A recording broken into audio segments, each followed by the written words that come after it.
right, welcome back to Greenbox Gaming plays Delta Green Impossible Landscapes. My name is Joe. I will be your handler for this operation, and I am joined by my team of players who are playing our operatives. I'm joined by Brad playing Hank Ellis, U.S. Marshal.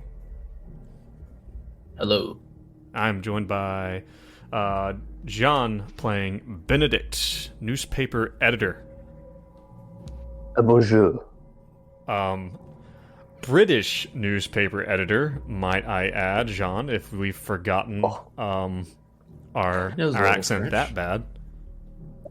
He dabbles. He dabbles in French. Okay, that's fair. And then lastly, Dace playing Benji, the blues historian. Have you seen it? Have you seen it? Love that. I've noticed you changed our titles from my friends to my team of players, Joe. Wow. Well, Jeez. Is this how we get the news? Yeah. Fuck. I did not want this to come out this way. You get one Patreon subscriber, and it just goes to your fucking head. Changed, goes man. to my It changed you. Since that day. The money has changed me. Well, that's the thing, guys. It's changed us. Are we M team and there's another team out there, Joe? Yeah. By the way, I'm podcast running a with? different cell through this whole game. Yeah. Well, how are you guys doing? How you guys feeling about things so far? Seems our original goals to be superheroes and rescue the damsel and come out killing the bad guy is not gonna possibly not happen. You don't think that's gonna happen anymore? And we lost Ham. You lost what? Ham. Ham's gone. Oh, the dog. Yeah, Okay. Abraham. Yeah, we did lose Abraham. Oh, pissy ham. Yeah, Pissing, biting Ham. That's how I used to remember him. pissing, biting ham. He's the only one that's gonna survive the ordeal. He will outlive us all. Probably. I'm gonna be frank with you. I don't know what's happening. Like don't I know, what we're like doing. last time, like Dace, you had said something about that. You'd kind of mentioned that you kind of had a difference. That something was said when in your conversation with Marcus, where you kind of have a different idea of what is at stake here now. Yeah. Seems like higher stakes, both in the containment of the situation, the McAllister, and like our lives. If we get too close to this operation, then apparently Delta Green is just going to off us. Yeah, And this has been kind of slipping into my real life, Joe. I forgot about this Oh? just now. Uh-oh. Sort of. It was kind of weird. I was at the sandwich shop in town, and this old, like the 20s music that you have playing, you know, when we go to the night Yeah. floors, some old music started playing. Just like that, I was like, well, how do I know this? This is weird. I don't listen to 20s music. And another track come on. I was like, this is so familiar. And I was sitting there with Mary, and I was like, this is so familiar. But then one came up, that hack 'em up, slashing up, blah, blah, blah. I was like, oh, someone's playing the Fallout soundtrack. Oh, okay. That old-timey shit. Yeah. Dude, which Fallout was it? Fallout New Vegas that had Big Iron. Yeah. That's What a whatever this banger! You know the one where it's like, he's hacking up. He's hacking and slashing and whacking. He's hacking and slashing and whacking. I think that was the newest one. that They were was in, playing that. That was in Fallout 4, I think. Yeah. Yeah. So that happened. I thought I was in the night floors for a second. Yeah. I don't know, it's like, do you guys consume any, like, I don't know, like Lovecraftian, you know, kind of like psychological horror kind of stuff in your day-to-day that's seeped in or that's kind of made things a little creepier for you? Absolutely. You made me watch Guillermo del Toro's series on Netflix. That has etched itself into my brain now. Was it? My God. Amazing and awful at the same time. Right. but awful for the right reasons. Some of them are markedly better than others. Some of the individual ones. Yeah. What was But- this one called? It's a Cabinet of Curiosities. Exactly. Oh yeah, you said those before. Oh, by the way, I wanted to ask you guys about. So, my wife, she, God bless her, like she sees like weird psychological Cthulhuan horror stuff and goes, and then it's like, hey, we should watch this. I think you'll like it. I was like, No. why will I like it? She'll like, oh, you'll like it. And then like we start watching stuff, and then 30 minutes in, when it starts to get a little weird, my eyes light up. I'm like, oh, I know what's happening. Yeah. But I think I talked about. Go ahead. Well, she's like, have you ever watched Cabin in the Woods? I was like, no, I have not. Fantastic. And we started watching it. I'm like, all That's right, great. there's some government conspiracy. They're in some bunker. And then when they like went through the tunnel and you saw the shimmer, or the bird hits the shield. I'm sorry, spoilers. Spoilers for anyone. Well, who yeah, hasn't you seen. fucking spoilers. Spoilers ahead for anyone who hasn't to seen. 4 minutes Cabin in the Woods. 32. Yeah. But yeah, like when the bird hits the shield, and I was like, oh, like she looks over, and I just have this look of childlike glee on my face, like, oh, it's not just a cabin. It's not just a cabin. Dude, one of my favorite things about that movie was like when major spoilers, when everything cracks open and like you see all the monsters contained. Right. I could have used like 2 more hours of that movie just like looking at the fucking monsters. Yeah. The character design on all those. Who's the director for that? Joss Whedon, right? Yeah. Yeah, it's a Yeah, it's fantastic film. If there was one thing I was disappointed about, is at the very, like, this is a spoiler for, I guess, this is as much of a spoiler as it can be, because it's literally the last shot before they roll credits, was when the old ones or the ancient ones pop up, and it's like a giant humanoid hand. I was like, oh, like I was kind of expecting like tentacles, but that's Well, just my preference. Well, it's not. It's kind of campy too, so it's not super Lovecraftian. Right, It's like has like a funny element to it. Yeah. It does take a huge turn for sure. Well, like it takes it really takes the shit out of out of all of the, and I love how like it shows like the Japanese, like, okay, if you haven't seen this movie and you're listening to this, just like, we're ruining it. It's all going. I really love how it shows like the Japanese are doing the same thing, but it's like a traditional Japanese horror story of like the weird ghost I in the forgot about that classroom part. and stuff.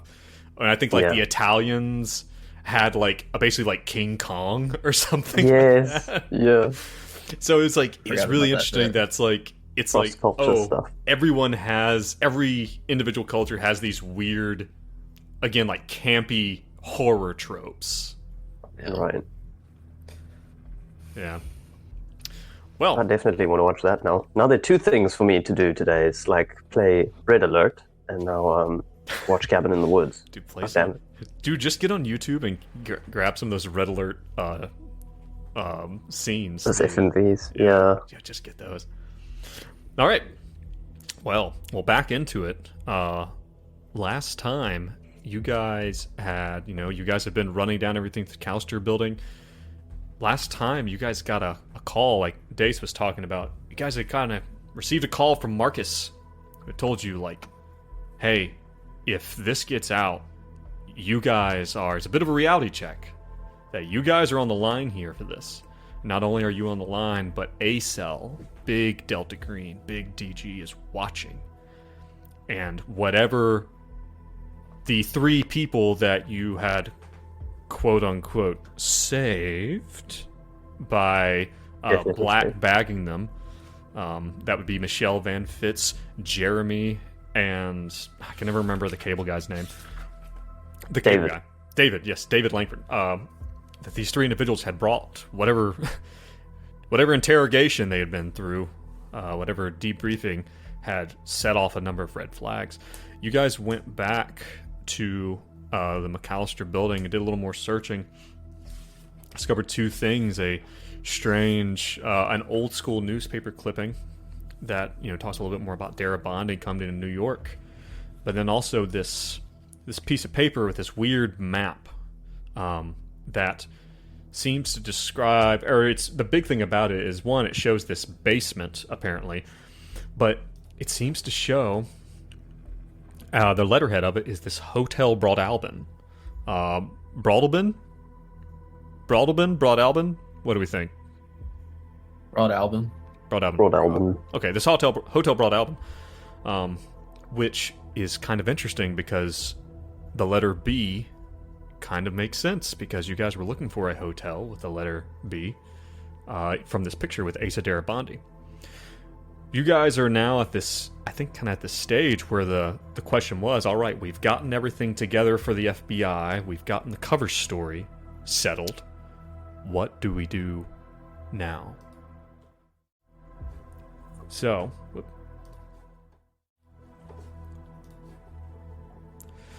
Another thing, or you handed it off? yes, my bad. Yes, that was me saying, go ahead. That was a Okay, good, smooth segue there. Yes. Another thing that just came to mind that we could do is this is a map of a basement, presumably something underground. We could go to that same site and see if there's something under the site. I just remember Joe shutting us down hard. Like, didn't he? Yeah. Wasn't he just basically like, We don't did. even bother? Yeah. So, I yeah. would We never might- do such a thing.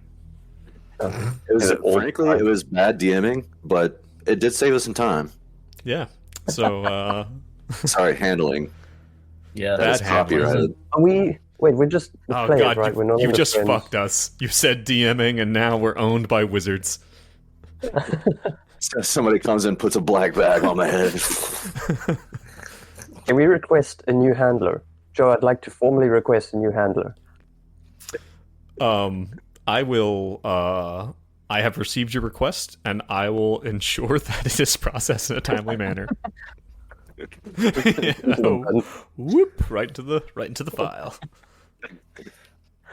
So something we could do in game is try and investigate the basement again, see if we missed anything, because now we actually have cause to really look around. But that might just be another dead end. We did find the canvas there. Yeah. let's try that again. Call Marcus. Give him the rundown. Try to you're find gonna- Abigail on the night floors one more time. Then burn everything. So you're We gonna. can just drop our evidence off outside of the building and tell Marcus to come pick it up so we don't have to talk to him, because fuck that guy. Well, you. I was thinking Leave there it in might an be someone in unmarked the box. basement we might want to give him to, though. Before we call him, you want to go to the basement. That's what I was thinking. Okay. I think we're going to get swallowed by the basement, to be honest. Well, I get my affairs in order before we leave. That's what I'm saying. fellas, it looks like we picked this room dry. What do you say we go back to the basements, see what we can find, and call Marcus after that? That sounds like a plan. All right. All right, All right. we head to the basement. You guys head to the basement. You have to go back outside and access the. There's like a small staircase. As you get down there, you open the door, and one thing that's immediately obvious is that you are not alone down here. Previously, when you've come here, and this is an area where it seems like a lot of the tenants use it for storage, and you had actually found this painting along with some others in a kind of a studio that looks like someone had set up down there. The lights are on already when you walk down. And you hear movement in the studio. Hello there. Anyone there? Hello? A head pokes out. It is none other than Thomas Manuel, the tenant who lives directly across from Abigail Wright, whom you guys had managed to gonna get sufficiently awkward. offend when you had first met with them. I say when you first met with him, when you first had an interaction with him. What did Benji say that just like immediately soured him? I believe it was habla inglés. Yes, it was in very poor taste. And for anyone listening to that, we're going to say that was Benji's oddness with people and not Dace's. This reminds me of, so this is a tangent here, but my boss has this quirk. It's hilarious.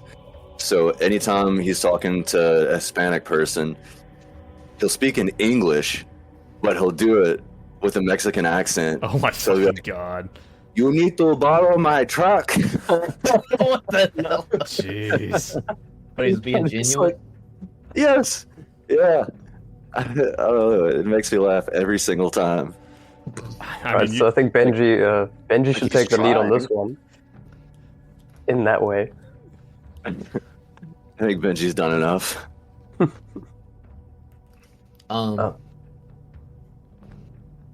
Manuel, that's who he said. Yes. Whoa, it isn't Manuel. What are you doing down here so late at night? He sees you guys. He's like, I thought you guys were done with this place. And he just pulls his head back in. Like, he doesn't answer your question.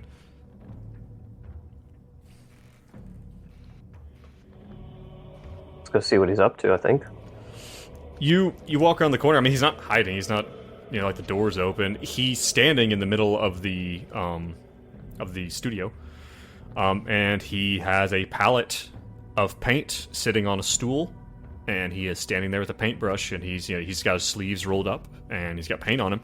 And he seems to be in the early stages of painting something. What is it?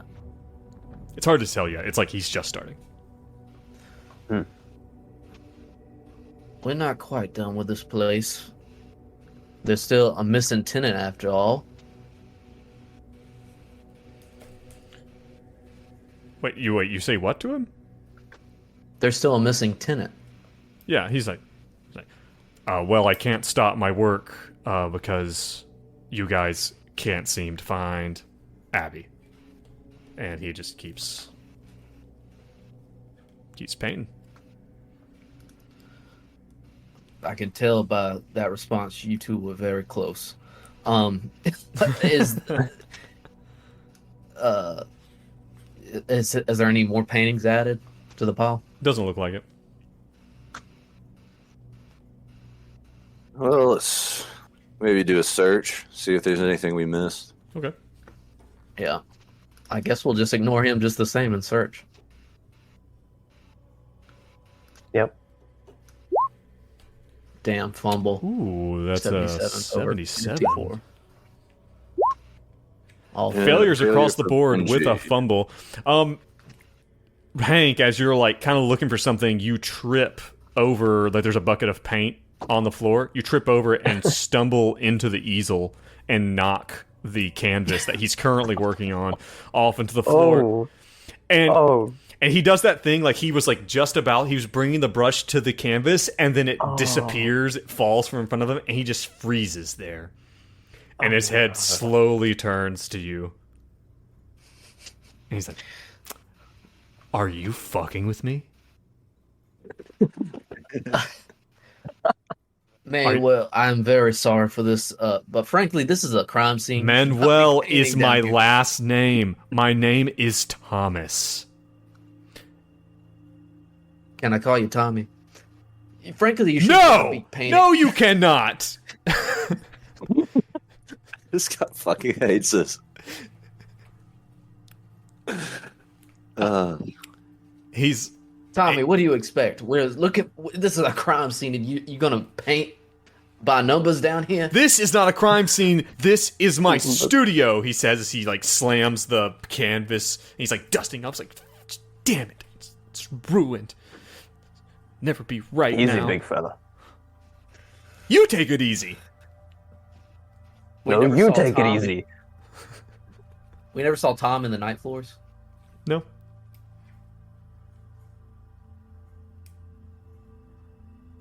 Thomas, have you Since been you're here, upstairs? Tom- Okay, go ahead. I live upstairs. No, but I mean upstairs.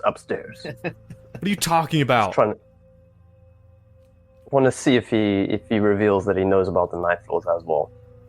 You know what I'm talking about. What are you talking? And I want to do a human to see if he understands or if he's kind of Well, he's just aware of asking. what He's just I'm asking for actually- clarification. He's like, "What do you mean upstairs?" I'm talking the 6th floor. No, I've never been Upstairs. up there. I can't go there. Why not? I haven't been invited. Well, it Invited seemed by who? It was by the super. Mr. We went in Castaigne. there. Name again. I'm gonna confuse went him. in there Mr. and we were Castaigne, fine. the super. No, he's the night manager. Get the fuck out of here, all right?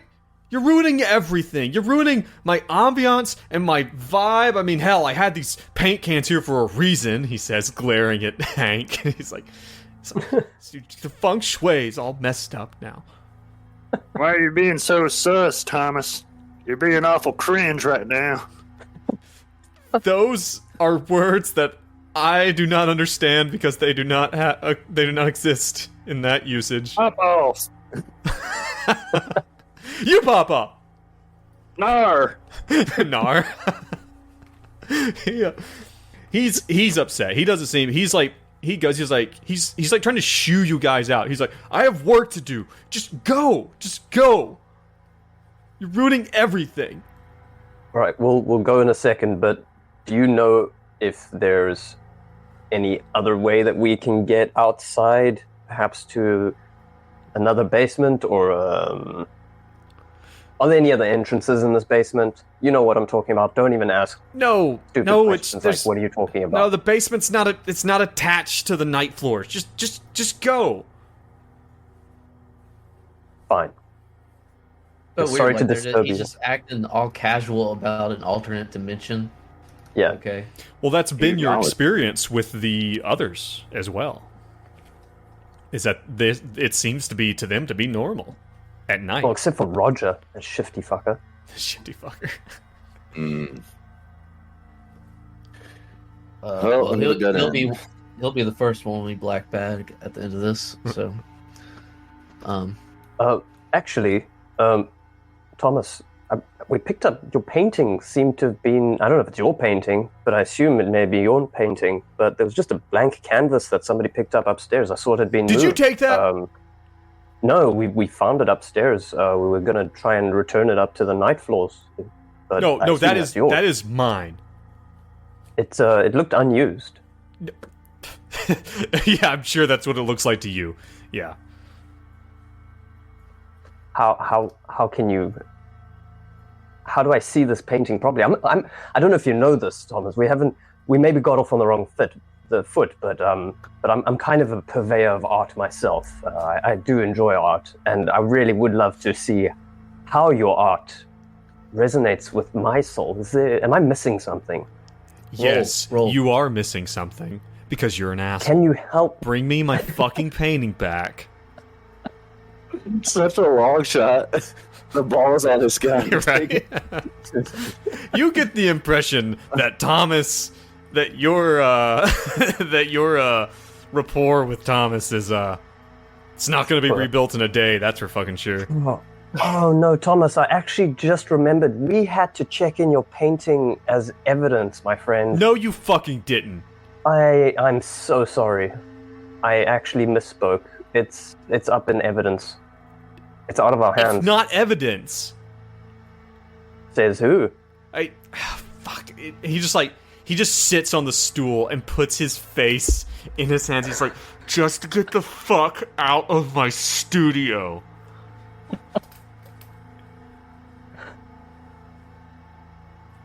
If you can help me convince the guys in evidence that this is not just some weird blank canvas, and to show them that this is somebody's piece of art, I can probably get it back for you. I can't show it. You have to see it. If you don't see it already, then you're not gonna see it, okay? listen, Thomas. How about you scratch our back and we scratch yours? We've been to the night floors. You can follow us there in just a moment. I don't need to go to the night floors right now. I am painting in my studio, which I usually do alone. To put a lock on this door. He's just you tell the guy's just fuming. He's just fucking. We should leave. Benji's like, I'm gonna have fun living in your head rent free. Let's roll out, boys. All right. So you guys leave. That went well. Down. Yeah. That went well. All We right. didn't end up in a fight. We didn't end up in a physical altercation. That went perfectly well. Well, so Call on Marcus. okay, you are able to. Are you gonna like try to call him on his phone or something? I guess. Yeah, I guess. Okay. I mean, if everybody's Page cool him. with leaving the. Well, yeah, like you Basement. guys can go to the. There's a payphone just down the block. You guys can all like cram into the phone booth together, and close the little door behind you. Which I'm. Nice. And so you all squeeze in there, and you call, and Marcus picks up the phone immediately. Hello, hello. Marcus, we got the items we discussed earlier. We trust that you will meet us at the location as discussed earlier. Yeah, I can meet you there with the with the FBI crew to pick up the cataloging. Oh, They're not going to come in or anything. They can just pick it up. All right, and there's nothing in that. Let's keep in mind that we're on an open line here. Is there anything in that catalog that is sensitive in nature? right. I think that was the plan, that we were just going to put general evidence and not supernatural, or what we think to be supernatural stuff in there. We can You tell be the assured, difference. Marcus, that is the case. All right. I can be there in the morning. These guys are already looking for this. Like Monday morning would be a great time to really kind of finish this whole thing up. All right. But I need to know our just there's anything that's sensitive is going to be compartmentalized appropriately. It's going to be destroyed in accordance to policy, right? We are formulating a plan as we speak, but you can be assured by morning we will have one, Marcus, and such items will be taken care of. All right, that's good. All right, I'm gonna make some calls. Hopefully, I can get this ball rolling tonight, and like I said, meet you guys out there. Say 1 o'clock tomorrow afternoon. Sure. All right. And you're okay. Good night. Are you sure you don't have anything else? No, sweet dreams. Oh, night. Okay, night night. Love you. I love you too. No, you hang up. That's just fellas. That's just That's pretty secret weird. talk that we do at the marshal's office.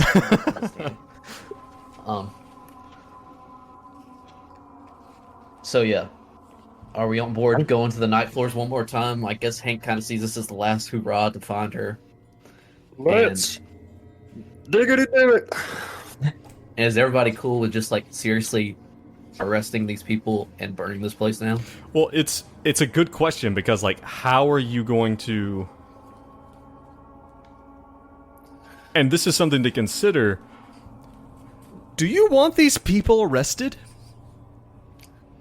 Well, I guess should we black bag them all? the first thing that came to my mind was frame them as they burnt down the building, get the evidence that's mundane, and shimmy them into like a black bag situation, because they're criminals now. Okay. That would be wild. That All the seems tenants came together and conspired to burn down the building that they live in? Yep. I don't think we That's can the best trust them. No, we had so many bad interactions with each of them poking around as an agency that shouldn't exist. Like, they need to disappear. Yeah. That is I mean, that is I don't worth think- noting that you as individuals kind of had Yeah. pretty negative interactions with Roger and Thomas for sure. Like, they're going to tell people about you if they have the opportunity. And the thing is you guys have these FBI credentials, but they are not perfect. Right. Benji feels the cold weight of the shotgun under his trench coat and has a flashback of bloody red hands. Well, that is an option. Benji, I don't. Hopefully, you're not thinking of outright murder of these. Oh shit! Did I say that out loud? Well, I just saw you staring at your hands, and I normally know what that means with you. I saw you doing that thing with your hands where you're like, Why?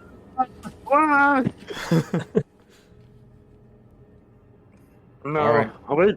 we could find a way to resolve this situation diplomatically. I think we just got to put our brains together and give it a good what for. But let's try to find old Gale before we do anything. We don't know what we don't know. Let's get in there and poke around. Alright, so you guys are going to go Alright. back into the night floors. Into the night. I guess so. I mean, can't think of anything else. Alright, how are you going to get there? Try the same door. We're talking Top about of the building. the door at the very Or- top? Or Oh, Michelle's room? Yeah. right. Which one do we want to do? That's a I don't- good question. Did it really matter last time? Yeah, didn't the one take us into the weird corridors, and the other one took us somewhere a little bit more direct? Yeah, the one in Michelle's room, I think, led us to Castaigne. I wonder if there are any other entrances in the McAllister building. Where's that old map? It's over to the left side.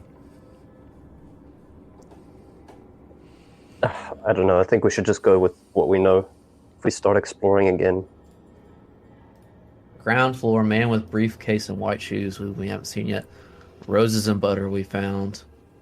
I don't know if we knew what exactly that had to do with. Door on 712.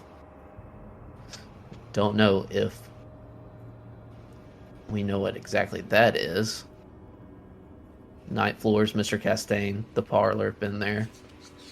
did you guys see dead guy in mask? All things, considering that we found these new masks. There, somebody Dead else guy may in have mask. found I've never seen that. dead guy in mask. I have never seen that either. Wow.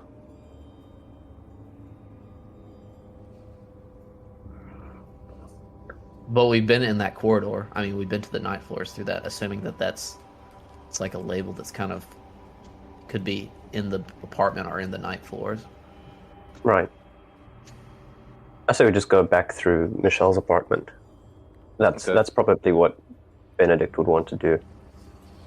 Benji's down for that. Sounds good. Alright. You enter into Michelle's apartment, and much as it was last time you were here at night, the small New York apartment is significantly expanded. There's a large burning fire in the hearth. The fire now appears to be burning like very, very low. It's actually a little chilly, a little odd in here now. And you guys look, into the other connecting rooms that stretch out into these libraries that Michelle Van Fitz's apartment has expanded into. And then you'll see the large oak door that you know is the entrance into the night floors proper. Let's go in. You enter in, and you are greeted by the light and sounds that typifies the night floors. Beep, beep, beep. There we go. You guys have entered back in, and as you are looking around, you hear something. You hear something scratching right around the corner. And just as you were about to consider whether or not to head down that way, you see a familiar little black nose peek around the corner. Ham? A snoot! That's you, Ham? Abraham comes bounding out toward you, Benji. Oh, bring it in, buddy. I'm here for cuddles. He runs up, and you're like crouched down. He just like kind of barrels into you, and he's wagging his tail. And he's excited to see you. Oh, who's a good boy? It's you, Ham. You're the good boy. Oh, Benji, I would recommend not getting too attached to Abraham given our mission. Give it no particular reason. Look me in the eyes, Ham. I love you. I love you so much. He licks your face. All right, we'll cross that bridge when we get to it. Onward. All right, who is going to be leading the way? As he's like, well, what is the intent here? What floor was it we need to get to? 6. 6. Everybody's told us we can't get up there unless we get invited, though. Is there something we were missing about the invite? Who got invited? Abigail's the only person that has ever gotten invited. I think we should go and try find Ed, that weird possible psych patient from Chicago. He said he might be able to get us what we need, or he knows a guy who can get us out. So I think we need to go and talk to Ed. I'm afraid that he's kind of crazy, and he's just saying stuff from his past life. Possibly. But I don't know where else we'd be going. If we could find the basement on the drawing. Yeah, I think that's, like I said, after we dispose of this building, we could try checking the spot where that was. Okay, we could ask someone about that building. Mm-hmm. We could find Mark.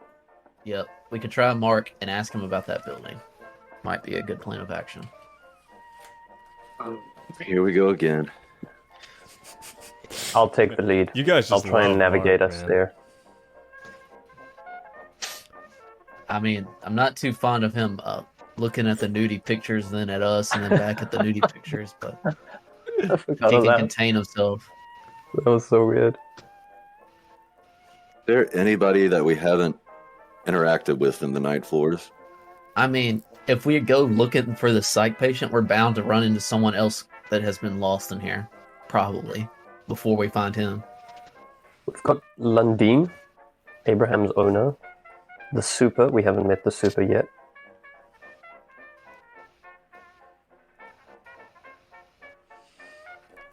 Lundeen. Where are you guys going? Let's go try to find the parlor. All right, whoever's leading the way, go ahead and give me that sanity check. I'll Jeez. get that done. I'll do it. And keep in mind, at least one of you, I believe, has some juice. Juice. That was Brad got the juice. Yeah, I believe his Yeah, Hank has some Brad's got the juice juice. to use on a roll to get a plus 20. All right. You Sanity said 40. success. I've written down 40. Oh, I think 40 is really too do. much. I really do have 40 written down. I think 40 is too much. I'm sorry. You're going to change it? Do you guys think it should be 40? It seems like... It was a good catch. Come on. All right. I slippery slope, do Joe. reserve the right to change it later, at a later date. Fair enough. Oh, what was that sanity roll, by the way? Sanity success. 45 under 56. Cool. All right. You guys are walking, and you feel like you're getting close. But as you go, you hear something. You hear something behind you, like the sound of feet running suddenly, like... You turn around, or any of you who hear it, like, you all turn around, and you just barely catch, like, the heels of someone running, perpendicular to you guys, like, across one of the hallways. And as you guys turn back around, you see out in front of you, you see the figure of two people running like sprinting across the hallway, like at a T-junction. They sprint across, and then right on their heels are what look like 3 men wearing gas masks and holding shotguns. And they leap across, and you hear the sounds. The sounds of shotguns being repeatedly blasted and cocked. What do you do? Uh-oh. I mean, a murder just happened. We got Hank pulls out his gun and his shotgun rather, and he's gonna go to try to round the corner. Is what Hank's gonna do. Back him up. Okay. This could be so bad. You guys know how deadly combat is in Delta Green, right? We got no choice. Let's fucking do it. I'm down. Right. We got to follow the character. I do want to know though. Like, did you guys let's not meta this too hard. Did you guys just walk in carrying shotguns in your hands into the night floors? Benji's is in his trench coat. Benji's wearing a trench coat. Yep. I'm not wearing a trench coat. I don't actually think I've got a shotgun. You probably have your We sidearm. have handguns. We have handguns. A handgun, yeah. Okay. I would say, why wouldn't Hank have it strapped around? I mean, we moved all our crap from that apartment. Right. He's probably got some other random documents on. I mean, yeah. Okay. Fair enough. So you guys are gonna go around the corner and fuck with this, or what? Guns ready, and Hank's gonna yell, freeze. All right, Hank, you come around the corner, and you maybe and you guys all have some gun training. You guys have some basic combative training, like even Benji and Benedict, though that's not your professional background. And you are, you guys kind of give each other the nod, we're gonna go, 3, 2, 1, and you spin around, and Hank, you say freeze, and you see there are 2 bodies laying on the floor and no sign of the 3 men in the gas mask. Hank said, "Back me up." He moves slowly, one step at a time, closer to the bodies, but obviously checking the corners and whatnot. You've got your guns up. It doesn't take much of a search for you to see something. It's even a little bit odd. The 2 dead bodies, air quotes, they're not bodies at all. They are life-size, those, I forget what they're called. They're when you're studying form and stuff, the little mannequins that you use that are wooden and have the have the articulating joints and stuff. They're waifus.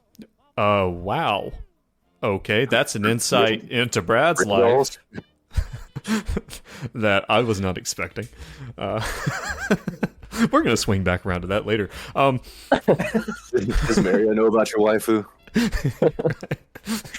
What's the body pillow situation over in... Oh, man. Keep that in the basement. At our house. Where it belongs. They're these life-sized mannequins that are laying here on the ground, and what you originally looked like blood is they're torn open. It looks like they were torn open, being shot, but actually it's they have little places built in, and there's red tissue paper, slowly falling out of these compartments, they're bleeding, and they're dressed head to toe in clothes and stuff, and it is just, and you smell that smell of cordite in the air, freshly fired guns. Do they have faces? They don't. They're blank faces. They look like they're vaguely drawn in, and they look to be with the clothes and the faces that are kind of drawn in. They look to be the faces of men, and they look to be vaguely men. I don't see the shooters. No. I say, what the hell? I start searching their pockets. Yeah, can I check for some, I don't know, occult stuff? Is there anything that I can recognize about them that's, I don't know? Okay, Aside from them not being people. give me besides the obvious. Give me like an occult. Let's see what you got. I'm just kind of curious at what you notice. What do I notice? Damn. Benji will Failure, roll an occult 72. too. 72 over 50 for me. Let us see. Let's go. Benji, occult. Success. 12 under 62. Wow, you have 62 in occult. Jeez. Yeah, I'm it's occult as fuck, dude. it's kind of his jam. I'm a fucking occult.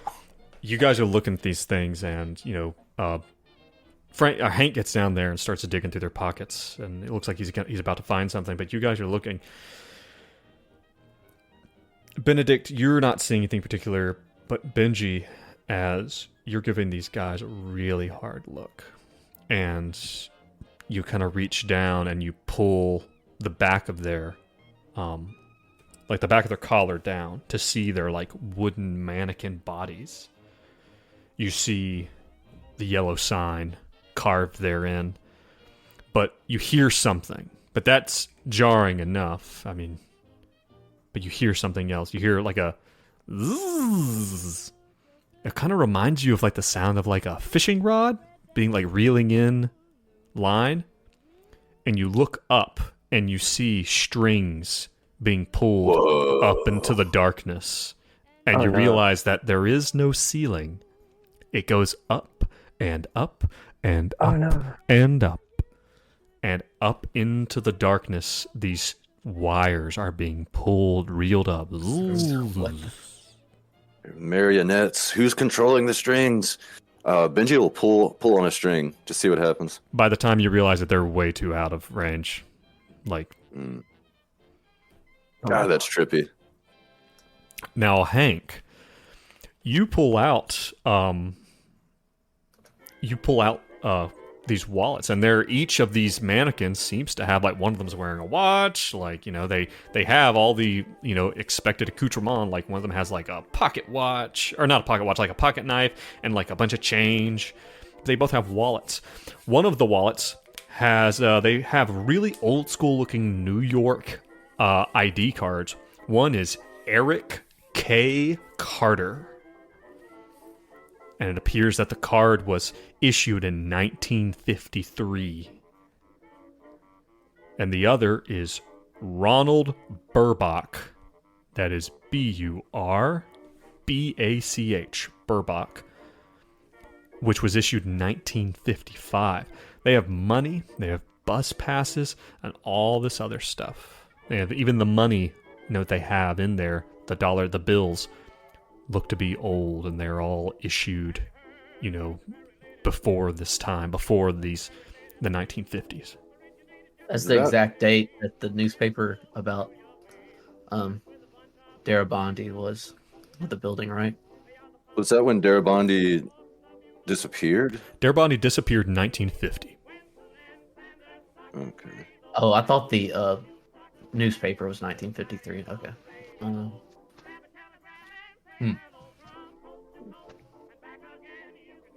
Hank tries to just... He already knows this is like supernatural shit. He tries to not look up at the endless that's actually a really good point. Everyone please make a quick sanity check. Thanks for that, bro.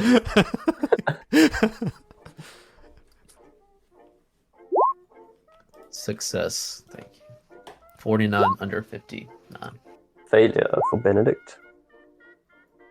And a crit for Benji, 44 under 45.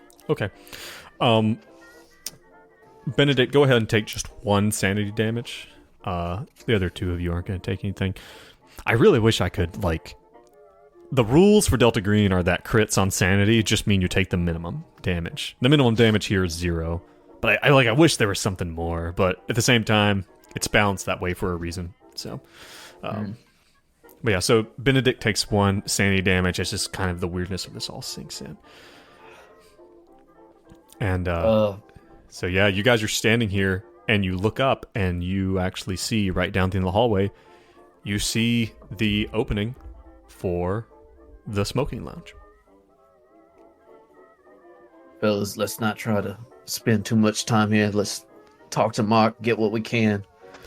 and Yep, get the hell out of Benji, here. do you mention the wires to the others, or do you just keep that to yourself? I probably keep it to myself. There's just so much weird shit going on. It's just like, you know.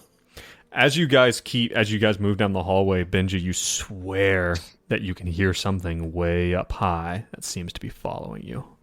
It seems to be the sound. It seems to go wherever you guys go.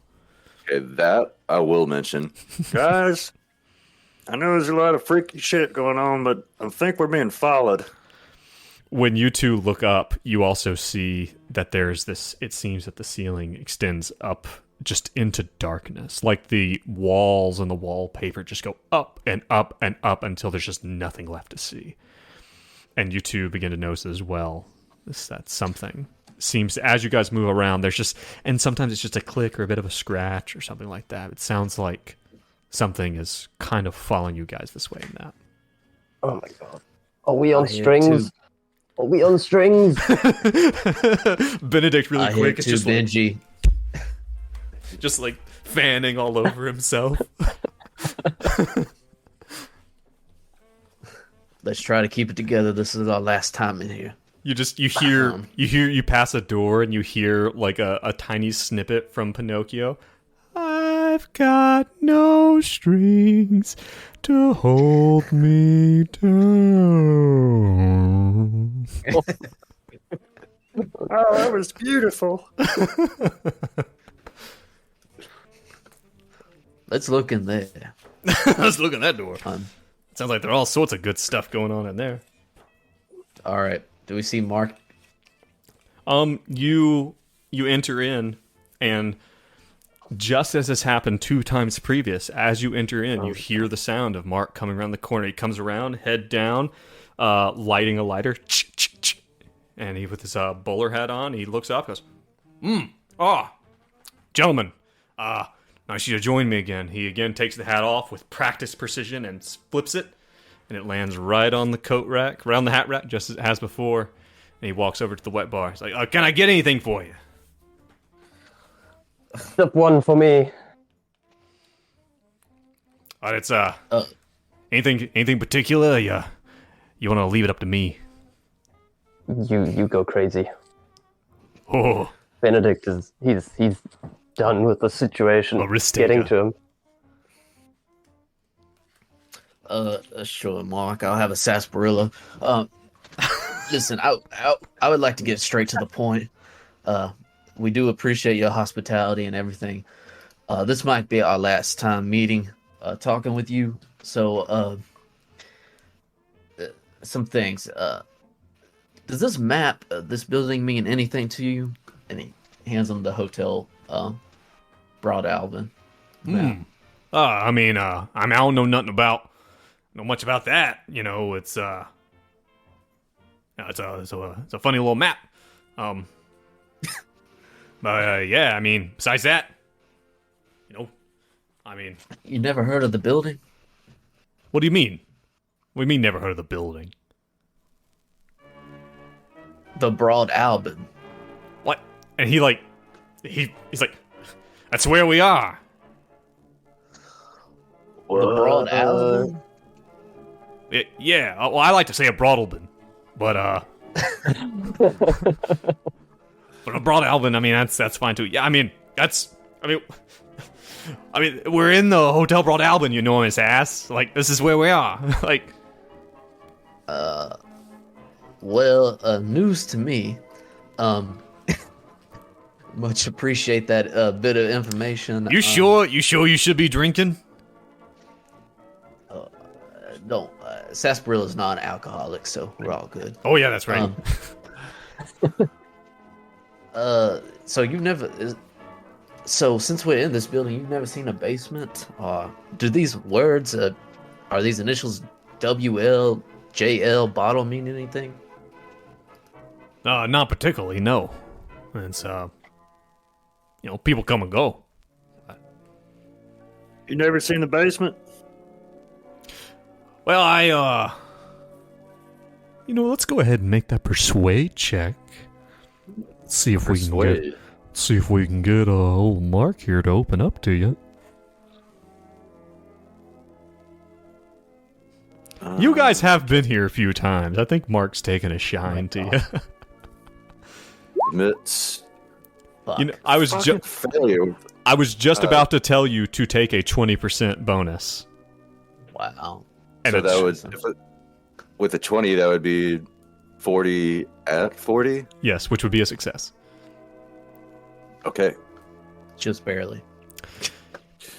He'll tell you, but like, hey, well, you know, like when I was, you fellas, when I first came here, you know, I was a bit on the run. I'm not gonna, like, I'm gonna shoot straight with you. Old Mark hadn't always been, involved in the most legitimate of business. Not that I'm not a legitimate businessman, but you know, anyway, I had some G-men who were after me there for a minute, you know. But luckily, I found this place right in the nick of time, the old Hotel Broad Albin. And I actually had to had a friend of mine. We were both trying to. Well, we were both on the run, and we did go through this like a booby hatch, you know, like a trap door, you know, and we were in these tunnels, and yeah, you know, my buddy, I didn't see much of him after that. He found his you know, your map there. Talks about the bottle, right? Well, he found this bottle with his name on it, right? And to be frank, I ain't never seen him since. So, eventually, though, you know, I found my way out. You know, and now I'm pretty comfortable here. You know, I've got everything a man could need, right? You think you could take us to the basement?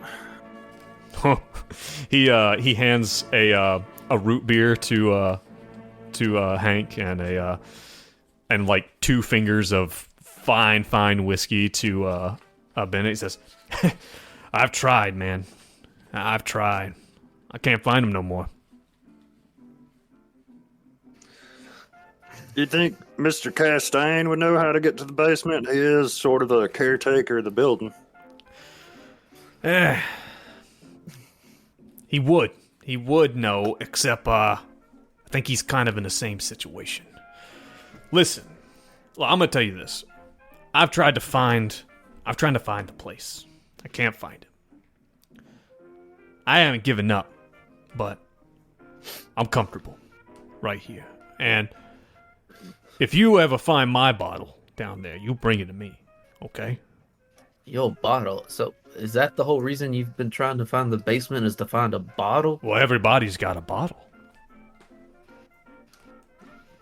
Well, Hank, that rightly doesn't make any sense to me. What A are we bottle. talking? What kind of bottle? Like a bottle of brandy?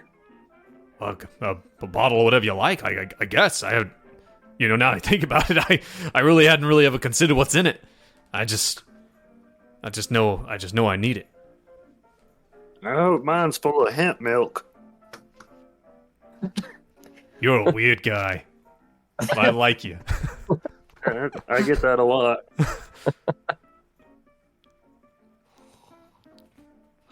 But he pulls one of those navy blue books with no writing on it and goes and flops down in that chair.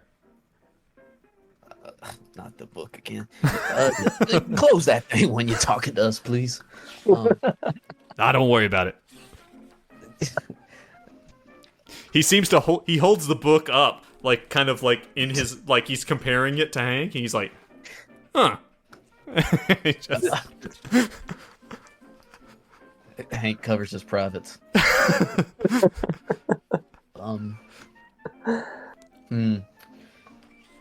What if? So last session, I can't get this out of my head. In that newspaper clipping I found, it said that Darabandi was inspired by his buildings, from buildings that he saw in his dream. So what if the whole night floors is just like somebody's dream? And what if we could become lucid? Like, what if we could lucid dream in the night floors? Like, Mhm. what if we just, I don't know, focus on the basement and keep the basement in our heads and just like, I can tell by Joe's smile that that's a shitty, terrible idea. And I'm a bad player, and I'm sorry for bringing have it up. no idea what you're talking about. The whole forget you're falling type thing. Well,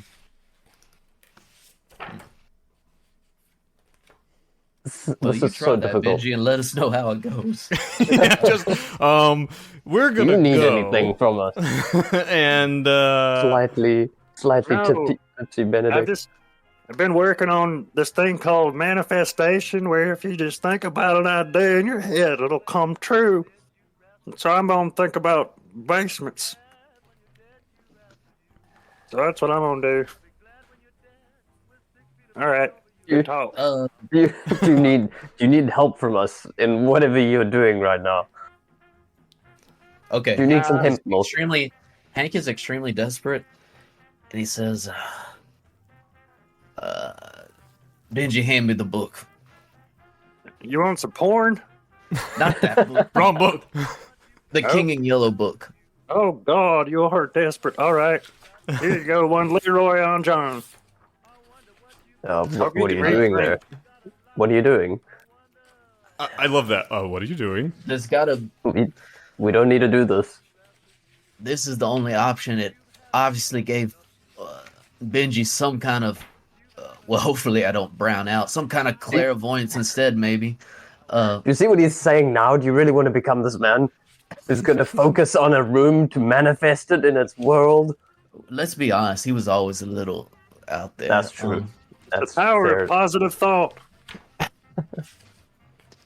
Mark, do you think this book would be able to help us? I mean, was it got a map in it or what? It could. Look, why don't you guys just sit down, take a load off? You seem every time you come in here, you're stressed. You don't relax. You don't sit with old Mark, and just have a nice chill. We can't do that, Mark. As much as we would like to.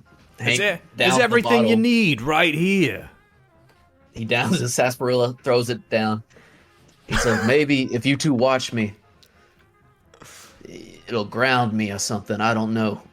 This is what Abigail read to get to the 6th floor. Maybe it'll something. I don't know. Oh, that ain't gonna help you get there. How do you know? You haven't been there. Well, yeah, but I know. I mean, just because you read it don't mean you go. There's lots of. I mean, there's people who read the thing. I mean, hell, I've read it. You know, I'm down. I'm right here, enjoying myself. I mean, you know Roger. Oh yeah. Roger Parloon? Yeah. He comes up here and hangs out with me every now and then. And Fucking Roger, I knew it. I mean, he's read it. I mean, fucking He did Michelle, say he's read it. Thomas. I think old man, I think old stick in the mud Castain's got himself a copy. But what about an original? What is And original? There's nothing new under the sun. It's a Latin proverb, I think.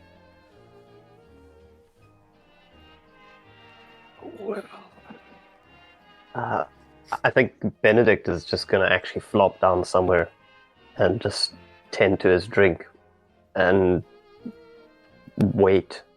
He's exasperated at this point. He's like, Mark, I think I will join you for a little bit. What do you do here? What do you do around here? You just sit there looking at your smut all day.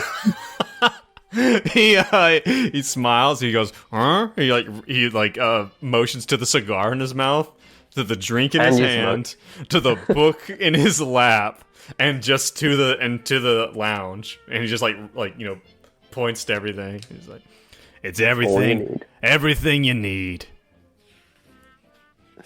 Bring me one of those. What if I- Bring me one of those little sausages on the toothpick. You turn around. There's a plate of sausages of like little cocktail sausages. There you go. Okay. Benedict he's gonna sit down and eat some sausages with Mark. Okay. What else is there to do? God. Hank opens the There's- book. Hank opens the book and tries to skim through it something. Are you gonna skim it? Or are you gonna read it? I'm gonna skim it for something, some map, some reference to this building, something that You find nothing like Is- that.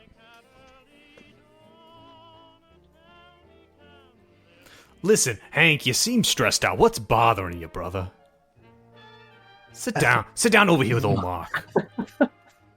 I'm not gonna sit on your lap for the last time. No, I don't want you to sit on my lap. That'd be weird.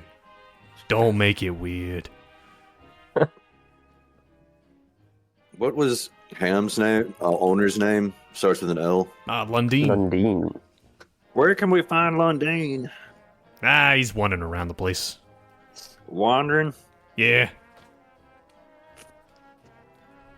Nice. I mean, like I said, Well, what do you? he's crazy. Hank says, "What do you guys think? Should we look around maybe one more time? Someone lead the way. Read this book for some kind of something. It's obviously connected. Or lead this joint." Well, keep in Hank's mind here, at a guys. loss. Keep in mind that you have heard from, that Marcus came to you guys and told you guys contain things. That's your number one goal. Now, I get that Hank, as a character, is most interested in trying to help people. I get that. Well, that's where Hank is. He's leaving it up to you two. This is his tried his hand. We looked in here. We can either do something reckless, try to search one more hallway, or leave and contain it. Benji's concern is that even if we burn down the McAllister building, it's not going to completely contain the situation. Like, we have to get to Darabandi. But I mean, it's fucking impossible, apparently. It's just not written into the module. We don't even know We where. get to meet Darabandi. I mean, we know where Abigail is, and we still can't get to her. We have no idea where Darabandi is. Probably with Abigail, but God, I'm so close as a player to just wanting to go nuclear. I don't even know what that would look like. Like, we've been banging our heads against walls. this nuclear whole would be fucking time. us all chanting an entire chapter of the book King in Yellow together as we read the book. That's Broadcasting it over the radio. I think Benedict is also kind of at the end of his tether. He's like sitting down there. He wants to try something. So while he's sitting there with Mark, he like grabs a cigar and he wants to try and he takes one of the smutty books and he starts playing with some fire to see if stuff burns. Yeah, I mean, if you start burning one of the books, that's Mark's like, All right. it seems to catch Mark. He's like, hey, careful there. That's art. Art, you say? Art, you say? Oh, he's got a thing with that. Don't mention that part. What happens if you die on the night floors, Mark? The fuck are you talking about? Look, the concept of death, the afterlife, nevermore. Why, are you asking me if I believe in heaven? The No, fuck is I'm this? asking what happens if you die here. The fuck? Benji, you are ruining my vibe right now, okay? And that's not even a word where I'm from yet. And that's how much you're harshing on my vibe. That was pretty sus, Benji, I have to admit. I'm sorry, I didn't mean to be so cringe.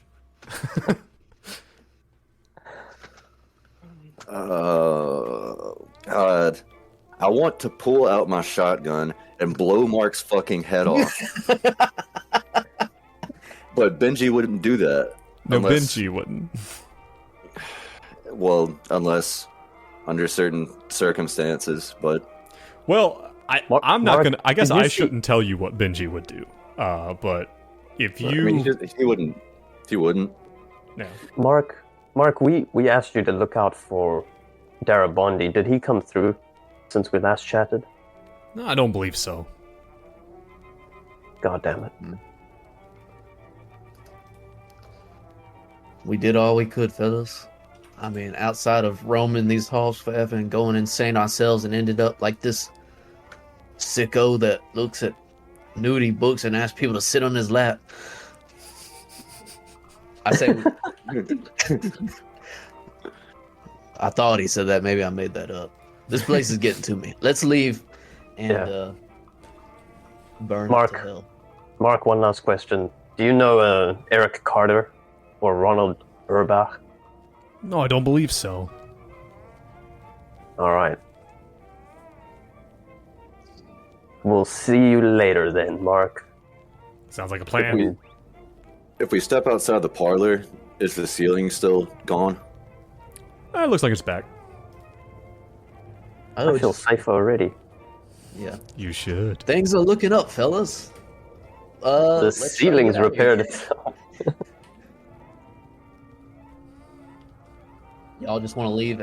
That's what I think I want to do. Is black bag the tenants, burn the building down. This is gonna make such a mess. Well, that's what you guys are there for, is to clean up messes.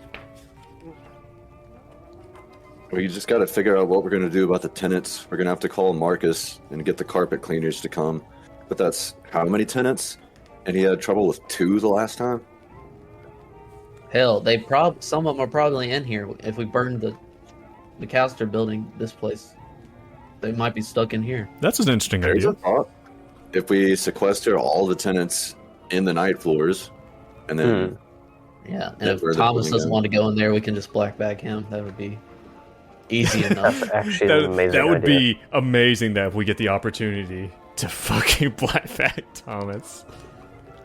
Well, the tenants that you have to worry about are 3. You have Lewis Post, you have Roger Caroon, and Thomas Manuel. Because, I'm not sure if you remember, but Michelle has already been saved. Quotation marks. She's Okay. so happy. Yeah, I think we do that. We try and stumble out. Do we take Ham with us, though? One thing, Joe, Yeah. I don't know if you know, but Nero 8 and Nero Bot are both playing. Oh, thank you for that. That could get very confusing. It makes it kind of cool. It's like an eerie background too. Yeah, that is kind of fun. So, but yep, that's Hank's. Unless y'all have anything else y'all want to do in here. That makes sense. Benedict will go with that because he's a little bit tipsy and exasperated. All right. So once we, I mean, So I guess if we're talking about bringing the tenants into the night floors, are we talking about wrestling them in here? Or do we persuade them to go into the night floors? Well, What's I our reckon plan there? Roger and Lewis might already be in here. We kick open their doors, see if they're in the apartment. If we can find them, we tase them, handcuff them, and throw them in the hallway in a line. Call Marcus, get rid of them. If they're not there, then we assume they're in the night floors and burn the place down. It's a nasty business, but I think we might be out of options. Do we seal the doors somehow? Do we need to try and keep them in or out? The doors that we find, if there are Like I only said- these 2 entrances and exits. Like I said, let's just go door to door in the apartments. Okay. yep, let's fucking clear the building out. All right. Who's We're leading the taking way? Ham. Say again, Joe. Who's leading the way? I guess Hank will. Let's get that sanity check. Failure, of course. 95 over 59. All right. You guys are. Let's maybe nuke one of the soundtracks though. It's getting a little. Is it a bit much? It's maybe a bit much. Okay. Let me. There we go. I'm already confused by this place. Just Yeah. adding to the confusion. All right. You guys make it down the hallways. You kind of go this way and that. This time, as you're going, there's at least twice where you round a corner and it looks like that the hallways, which are, pretty well appointed typically, that the paint and wallpaper is peeling back. At least one hallway that you come to like a T-junction, and you look down to your right, and it looks like it kind of leads off into darkness. It kind of like the lights are flashing. There's a light, probably hundreds of feet far down that's just flickering every now and then as things start to, they're getting a little edgier. That being said, you eventually come to a fire door, like an emergency, push handle fire door that looks reminiscent of the roof access door of the McAllister building. Okay. Well, fellas, I guess this is it. Yeah. You enter through, and as you go, Ham doesn't seem to want to go. He seems to be kind of standing at the door and whining at you as you start to leave. Benji will get down on his haunches and be like, Ham, I love you forever, my child. I can no longer look after you. You'll be in my heart always. He licks your face and give him a whines. gentle stroke. Even And a single, with a little tear. a single tear rolls down Benji's cheek. Yeah, you let the door close behind you, and Ham's just sitting there. As the door closes and you guys are standing at the top of the staircase that goes to the roof access. You did the right thing, Benji. I Now let's go appreciate that, Hank. ruin all these other people's lives. Yeah, let's go fuck some shit up. I think Benedict will try and bolt the door. Is there something around to keep this thing shut?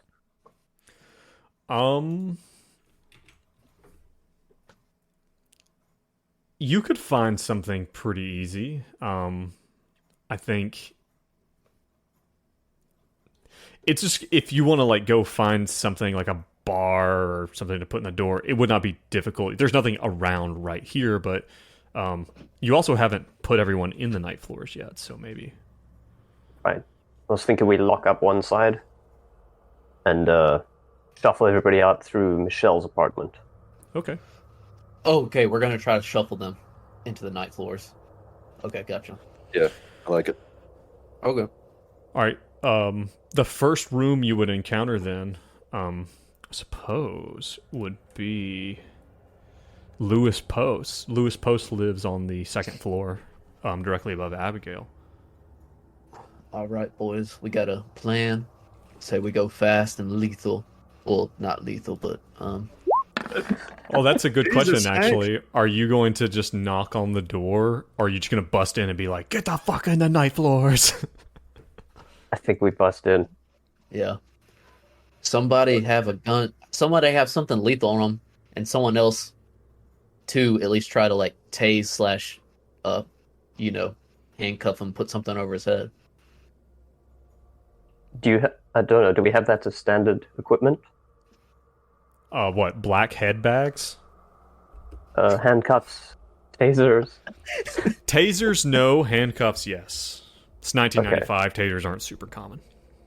Then I think we Alright, just go in loud and fast and try and get them in handcuffs. Who wants to hold the gun, and which other two want to try to tackle him, handcuff him? Who's got the best firearms?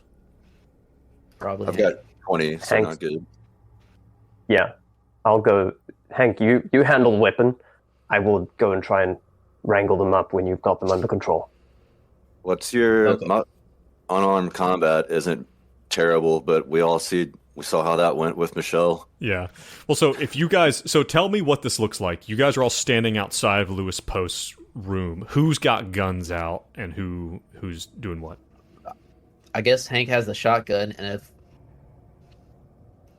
I guess at this point I don't think Hank doesn't really want to kill someone cold blood, but like if he starts running and he gets away, like at this point it is like maybe it is kind of save New York.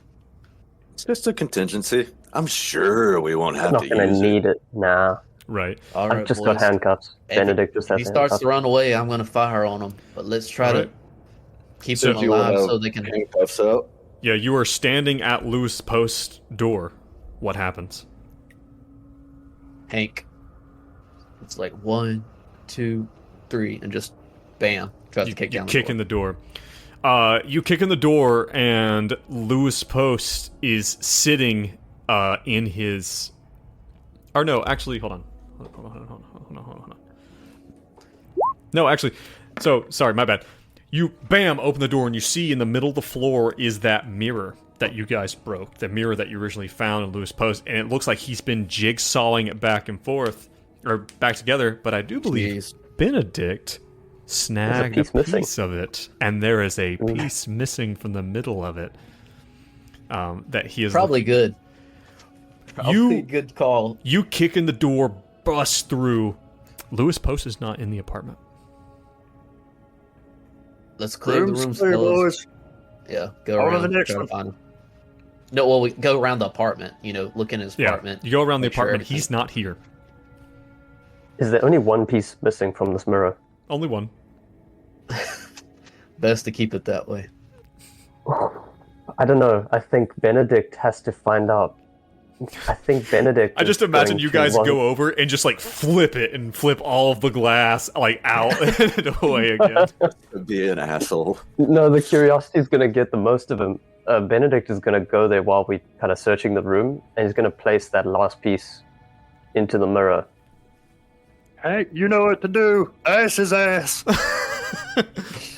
Ass his ass. Ice his ass. Ice his ass. Ass his ass. You Ass his Sorry. ass. This is you slip the piece back in while the other two are and nothing seems to happen. Hank All right. sees that what he's doing, and I'm like, careful, Benedict. We're almost at the end of this fucked up mystery. I needed to find out. He takes it back. He takes back that shard of glass. You guys are now standing outside Robert Caroon's apartment. What happens? Same procedure. All right, let me kick in the door. Bam! Roger is nowhere to be found. Right. On to Thomas, right? Yeah, same thing. We check every room in the apartment. Yep. Okay. And the basement. Yeah, basement last. He's probably still down there Let's see. hating by numbers. As you are about to kick in Thomas Manuel's door, he walks through the front of the McAllister building. Hey, We jump in. Hank turns and says, "Freeze on the ground." his hands go up. What the fuck? What the fuck? We go into handcuff. All right, he does not resist you. You are able to handcuff him, and he's yelling at you guys. He's like, I'm gonna have all of your badges. You fucking fucks. Do you have any idea who my father is? I'm gonna. And he's just this same kind. Hank, you've heard this a million times. This is the standard. Well, Thomas, I managed to see what was on your painting, and you're in for it now, man. You're in for it now. The fuck are you talking Benji's- about? Benji's like, I knew you spoke English. Oh my God. Jesus. Jesus. All right. What do you do with Thomas? We're gonna force him up to Michelle's apartment. All right. Well, maybe we should check his actual room before I say leave him. Oh, It's a good plan. bitching on the floor, and let's check his room. And just to make he's sure. just bitching. Hold on, I have to find the place. Thomas's apartment is, I mean, the austere is probably the word for it. Not a single, like, everything is meticulously clean, like, obsessively so. There are no paintings on the wall. For a painter, that's a little odd. But you do know that he has a studio in the basement. Nothing is around, and if anything, it just looks like some type of weird sterile place. It's really odd. If you guys want to spend any time looking at something, otherwise, like, you have him handcuffed. Hank doesn't really want to because we're going to burn the whole place down. So, I say we push him into the door. That's like, from Michelle's room that goes into the ninth floors, and then check the basement. Maybe the other way around, though. Oh, you want? Oh, so if in case we find someone, yeah. If you guys go down to the basement, there's nothing there. It looks like Thomas had just finished. Probably, he's probably like coming up for a break or something. It's still hard. It looks like he was about to draw some type of landscape or something. But besides that, there's no one in the basement. Okay. All right, let's do this. You take Thomas Manuel into Michelle's apartment, and as you go in, I mean, the place is still pretty trash. He's like, "What the fuck? Where's Michelle? What have you assholes done?" And, like... Michelle's fine. My dear. We Trust fixed me. her. So, like, do you just, like, open the door and kick his ass through? Trust me, I'm like, trust me, Thomas. This is much better than what Michelle had, and we kick him into the door. But we're going to take him to the other side. Because there's, like, Michelle's long apartment, and then there's, I guess, the entrance to the night that's floor. what I mean. You kick him through the door Very to the night floors. All right, you do so. You kick him through, and he comes... Is he still handcuffed? You probably leave him handcuffed, right? Yeah. You leave him handcuffed. He stumbles through. You slam the door behind him. There's enough stuff in here for you to basically barricade the door, and you think that it's going to take an act of Congress to get through it from the other side. Cool. And then I will say that also, like, between having access to everyone's apartments, you can definitely find a way to barricade or bar the door upstairs as well. You now have an empty building. Can we do a quick search just to see if there's a sprinkler system? That won't take anything. This is an old building. No such thing exists. No sprinklers. Okay. And I say we don't even bother with some evidence for the FBI. It burned down. Yeah, how can we make it look like it's not an arson? Can we start the fire? Well, see, the great thing about Delta Green is that's what the skills are for. Is there an arson skill? There's a That would be demolitions. Hank has 0 in demolitions. There's other things, like you can, like, say you want to do, like, Hank could use his skill in forensics to cover something up. Or, like, a variety of other things. You could also, maybe you could just, like, set a fire in someone's apartment, like, put on, something on the stove and just set it to go. Yeah. Hank fails. Alright, Hank's of no use in this Forensics. situation. I don't know how to start a fire. I never was a part of the Boy Scouts. I thought y'all knew how to start a fire. What's the idea here, guys? So we're in Michelle's apartment. Let's look around for some cooking oil. Throw it in a pot, turn it on high, and walk away. I can attest that this is an extremely effective manner to burn something.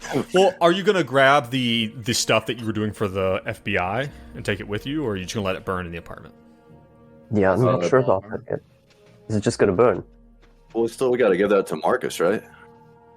Yeah, Or not. We have the Delta Green stuff, but screw the FBI stuff. I mean, Alright. Is it not going to... Okay, wait. Benedict asked questions. Is this not going to raise eyebrows? Do we not need to hand that in? You think that the and then best deal with way fire? to satiate would probably be to satiate the FBI. And so taking it all Yeah. with you, and then like, oh my god, the house burned down after we got done searching. That's you all know that that's gonna make this whole situation rife with conspiracy theories. But it will be very hard to tell. Correct me if I'm wrong, but I thought the whole reason we were contacting Mark is to give him the FBI files. It's We basically can do that. to complete It's not a big deal. to complete your cover, so you can take the FBI stuff with you. Let's do do Let's do it. Okay. Let's do that. All right. Is it a lot? Is it just like a box full of stuff? That's probably a few boxes. You can throw it in Hank's. You can throw it Into in his Hank's, car. into his car. As you guys are, I imagine, as you guys are doing this, like, and then you go and you set the oil to burn. You just faintly hear that, like right as you guys are about to close the building, as you're walking out, you hear that sound of like that 1920s like music, like swing music playing as you go to close the door.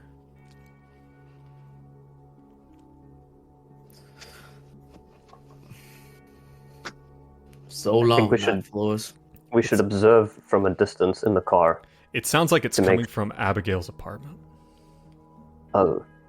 Yeah. Oh. Oh. We have to check. Benedict goes to check. You see sitting on the ground is a record player. And there is a record sitting on it, and it is playing. Let me, Oh, no, don't do it. let me play something. Oh, for you not the real clicking. quick. Oh, not the clicking.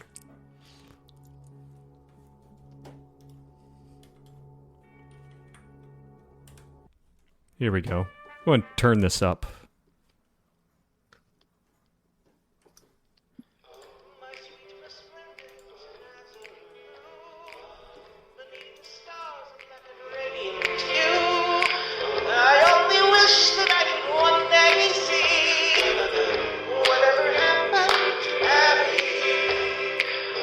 Oh, wow. Oh my god.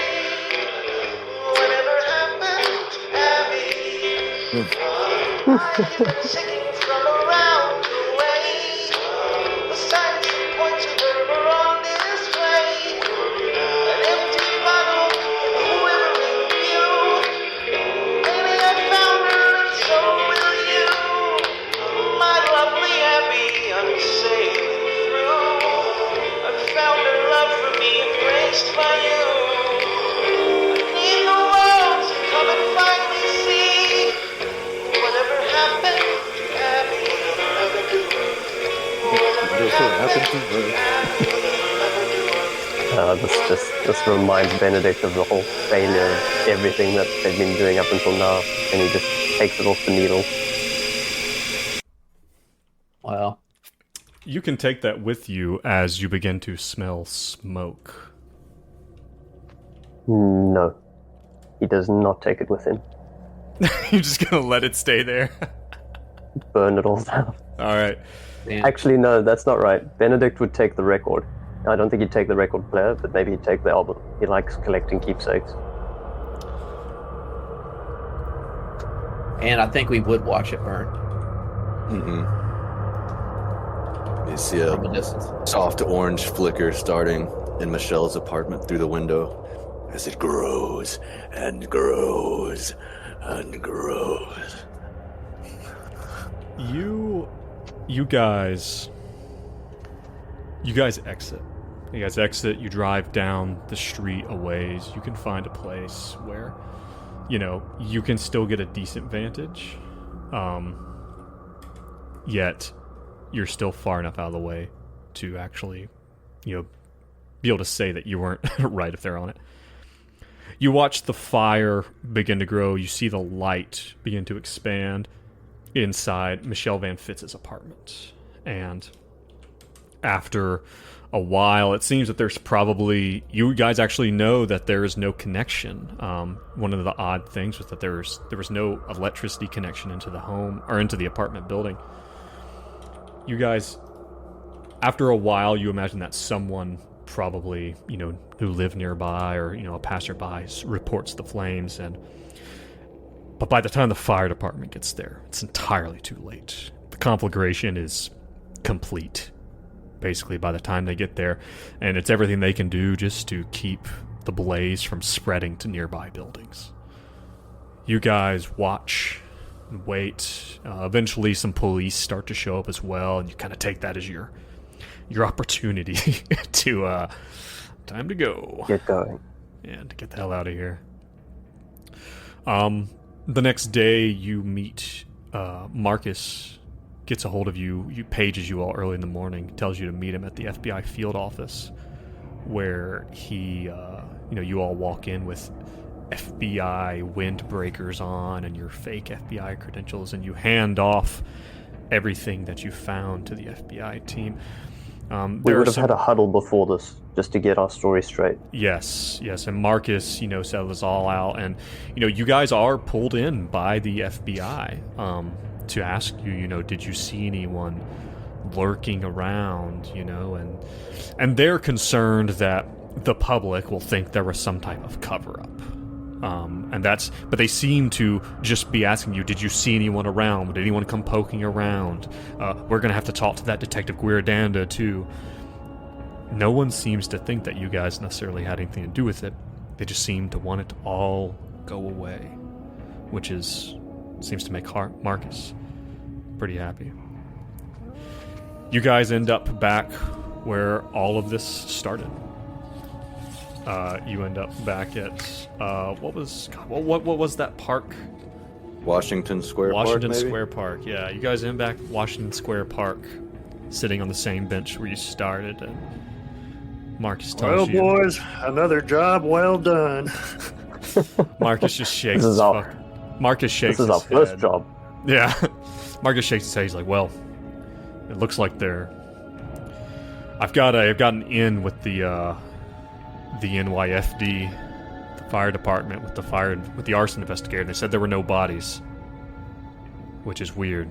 And they're still so now they've got this other investigation of what happened to everybody else, because there was no one in the building. So whatever you guys did, you got it done, and I'm glad it's over. Just to let you know, Benedict knows it's not over. In his heart, he knows it's not over. I'm just gonna let you know, the phone numbers that you've been calling me on, those aren't gonna work anymore. Don't try to contact me. I just want to get away from this. I want to get far away from this. I pray to God that we don't have to see each other again. Benji reaches out to shake his hand. He returns the shake.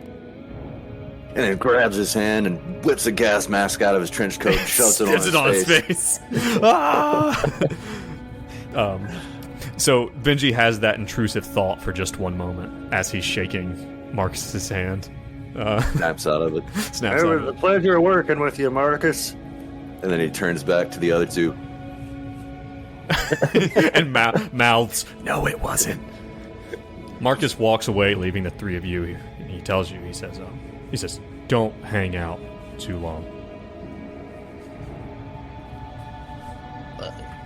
We won't, Marcus, and same to you. We hope to never see you again. Nice. So, whatever happens there in the park, you guys eventually all go your separate ways. You walk away. You go back to your lives. Oh, sorry. No, go ahead. I don't know. Yeah, I would have probably tried to see if Benji wanted to try and clean things up. Like Benji, I know we brought up that there weren't any problems. We told Marcus there weren't any problems to deal with, so to speak, but do we want to go and try and unpick that little slip-up that we had? I don't know what Oh, we the can random- do other than go back to that cafe and just wait for that random girl to show up. Yeah, I think Hank sees this as like a complete failure since we didn't, not a complete failure, but definitely a failure since we didn't find Abigail. He wants to be, he says, we'll just let the DG handle that. There's also the loose end of someone anonymously sending the earrings to the owner of the building, and Abigail's father going into the bookstore with her. That was refreshing his mind, but he's like, he's done with this whole thing. Yeah. All right. So let me ask then, Benedict, what does Benedict do that next day? What does Benedict do on Tuesday? He goes back to work. He goes back to work without Jeremy. There's a lot of questions about what happened to Jeremy. People are wondering where'd Jeremy go? What do you tell them? He's like, oh, that slacking piece of shit. Is he not at work today? Nice. Well, Playing dumb. and then when you're alone in the evening, and you remember that last time Jeremy made you a cup of tea and a sandwich, and and you have to feed Marjorie yourself now. There are tears. In private, there are many tears for Jeremy. What about Hank? What's Hank's next few days look like? Is he heads back to the marshal's office? People ask you how working with the FBI was, and that kind of thing. What does Hank do? Always like, usual dead ends. Same you always get with them. Happy to be back at the marshal's office. Goes, just buries his head in whatever the next task is, and tries to slightly repair his relationship with the oldest son. Probably I have a wouldn't. phone call with him I or wouldn't count on it. I think something. he managed to. You forgot to return those books, didn't you, Hank? Oh yeah. What's her name? Is it Kathy or whatever her name Cindy. is? Cindy. Yeah. The ledger. Yeah. What happens when whatever. you do you ever hook back up with Cindy? Stroll down to evidence to say, sorry, Cindy, it took a little bit longer on that case, but Oh no, it's totally here are fine. good to hear Voice it. chemistry. Well, be seeing you around the water cooler. And he hands over the ledgers. What do you? No. He just doesn't turn around. He just like He just keeps Oh my God. So brutal. Ah, that doesn't feel good. What about Benji? Where's Benji go that next Tuesday? When's next week? He teaches on Tuesday, so he'll go in and teach his class. Kind of zoned out, and he doesn't give as much pleasure from it as he normally does. I think the stress and the loss of insanity is finally settling in after he's had a chance to slow down and really internalize all the god awful horrors that they went through in the night floors. Yeah. And he'll come back home that evening and start working on a new manuscript, documenting everything that happened. Yeah. And it's going to be part of his real dissertation. Oh, And then he'll close his laptop and he'll go over to Alibaba on the couch and pet him and be like, Oh, Allie, you would have loved him. He had the softest, fluffiest fur and the biggest, brightest blue eyes and the floppiest tongue you've ever seen. Yeah. Are you do you guys happen to be watching the stream by chance? No. Okay. So for the stream and for you guys, I think you guys have seen this. That next week you are walking past one of the many recording studios, and someone comes out and they say, "Hey, Benji, I got that I got that thing processed for you. What? Yeah, that thing. Oh God. That old Okay. thing. Yeah. I know what it is, Yeah. but I Here. want you to. Yeah. Hey, do you want to come in and see it? Yeah. Walks in. You walk in, and on the screen, there's a bunch of antiquated old audio equipment, and on the screen is it's a picture, and there is a sound playing, and it's that sound on that record that you found. And for anyone watching the stream, this is what plays out. This repeated picture of this man with his 2 children, a face that you recognize as Asa Darabandi. That's so creepy.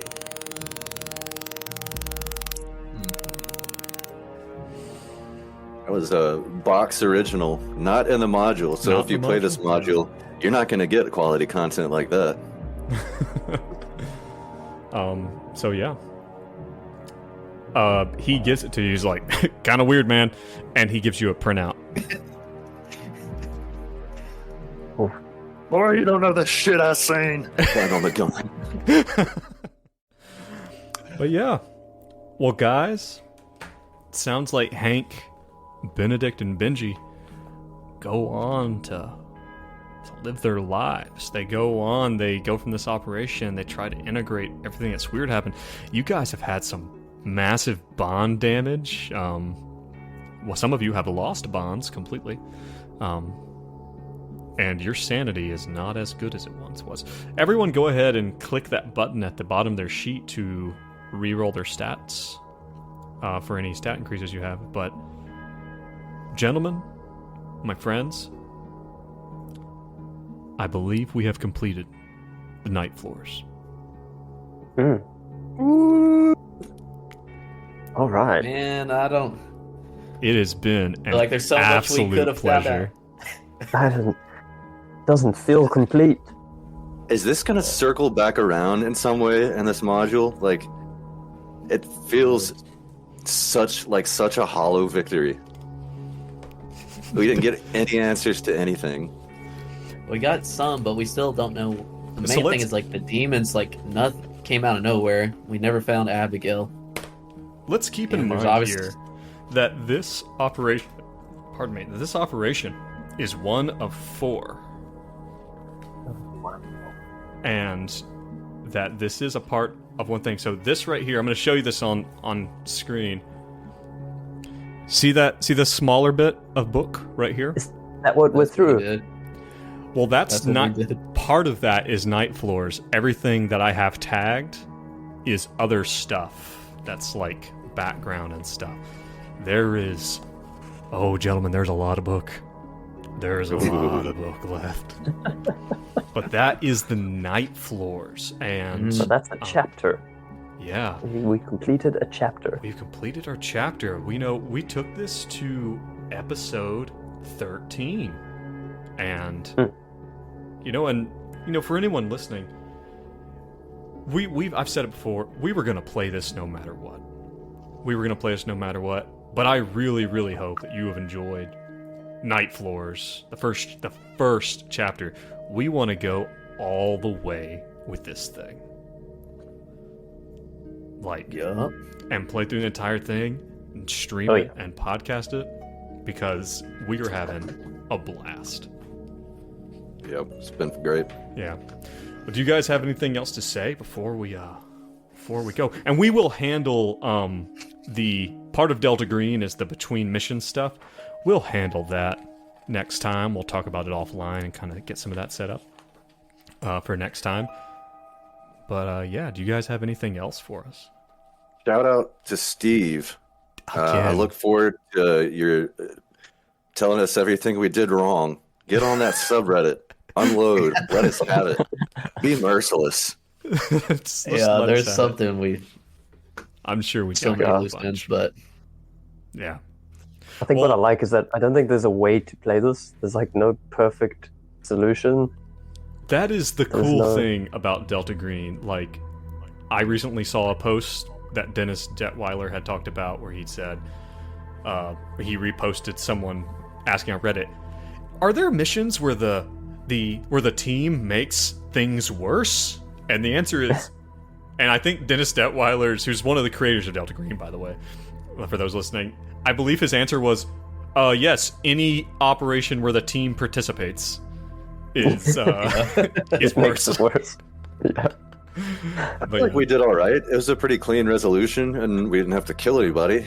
I think shoving everyone into the night floors, assuming that's where Roger Caroon and Lewis Post actually were, was a way to get it done, certainly. So yeah. Consequences, like Can't this is wait. just consequences Can't wait to see where it goes because waiting to happen. it's Like like said, kind of we- a somber end, and there's so many questions. Like I can't wait to see where it goes. Don't worry, Yes. you got 3 more operations to figure it all the fuck out. Oh god. I'm bringing back Liam, my old character from that first module you're in, for the next chapter. Do you want He's an to? absolute machine. He's like autistic and good at everything. He's Is that gonna a get plan shit to done. change? he's also a change? psychopath. Well, Right. Is that the plan to like go to another character? Is that what you're supposed to do? Or- We'll talk about it a little bit offline. Okay. But for now, I want to thank everybody for coming with us on this journey.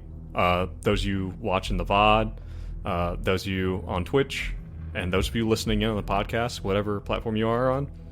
Thank you for coming with us for the first chapter of Delta Green Possible Landscapes, the Night Floors. Join us next week. We're going to do our damnedest to get right back into this. There might be a bit of a mid-session, or our next session might be half of sorting out new characters and deciding what happens in between operations and stuff. But either way, we're going to try to roll right into this thing next week so that we can get you guys, we can just continue to deliver this shit show. But hey, if you like what you're hearing, check out our Reddit. That's kind of our the headquarters. That's r/Greenbox Gaming, no spaces. If you really like what you hear and you kind of want to hear more, you want to support us being able to do things like get new microphones, like I was able to do, thank God, then consider going over to the Patreon. You get to hear the episodes a week early, and and then you can catch up on, you can hit the Twitch stream and be up to date when we stream. But thank you guys for joining us. Thank you guys, the players, for playing. And we will see you next week for Chapter 2 of Impossible Landscapes. See you. See you good later. job, Joe. Yes. Bye. And thank you, handler. Thank you, Handler. And Steve, wherever he is.